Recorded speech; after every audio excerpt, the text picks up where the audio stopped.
आगामी विधानसभा निवडणुकीच्या पार्श्वभूमीवर शिवसेना ठाकरे गटाच्या वतीनं शिवसेना नेत्यांचे जिल्हानिहाय मेळावे आणि संपर्क दौरे सुरू आहेत।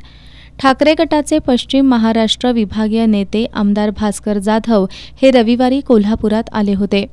त्यांनी राम गणेश गडकरी सभागृहात पक्षाच्या जिल्हा कार्यकारिणीची बैठक घेतली। या बैठकीत पदाधिकाऱ्यांना मार्गदर्शन करताना आमदार भास्कर जाधव यांनी माजी आमदार चंद्रदीप नरके, राजेश क्षीरसागर, प्रकाश आबिटकर यांच्यावर टीका केली। 2019च्या विधानसभा निवडणुकीत भाजपनं गद्दारी करून शिवसेनेचे उमेदवार पराभूत केले आणि बंडखोरांना निवडून आणलं असा आरोप त्यांनी केला। घातकी मित्रापेक्षा दिलदार शत्रू बरा, म्हणूनच आपण महाविकास आघाडीतील घटक पक्षांसोबत आहोत। आगामी विधानसभा निवडणुकीसाठी तयारीला लागा असं आवाहन आमदार जाधव यांनी पदाधिकाऱ्यांना केलं। पुढच्या निवडणुकीमध्ये 2019 मधल्या त्या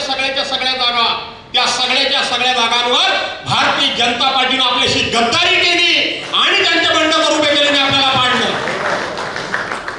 खरं आहे का खोटं आहे? आपला दुश्मन कोण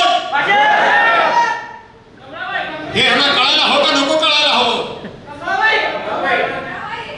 यांना हे कळायला हवं। आम्ही शाळेमध्ये एक धडा शिकलोय की शेवटी घातकी मित्रापेक्षा दिलदार शत्रू परवडला। हा घातकी मित्र आहे भाजप म्हणजे। बैठकीत संपर्क प्रमुख अरुण दुधवडकर, माजी नगरसेविका प्रतिज्ञा उत्तुरे, उपजिल्हा प्रमुख बाजीराव पाटील, अवधूत साळोखे, विशाल देवकुळे, मंजित माने यांनीही मनोगत व्यक्त केली।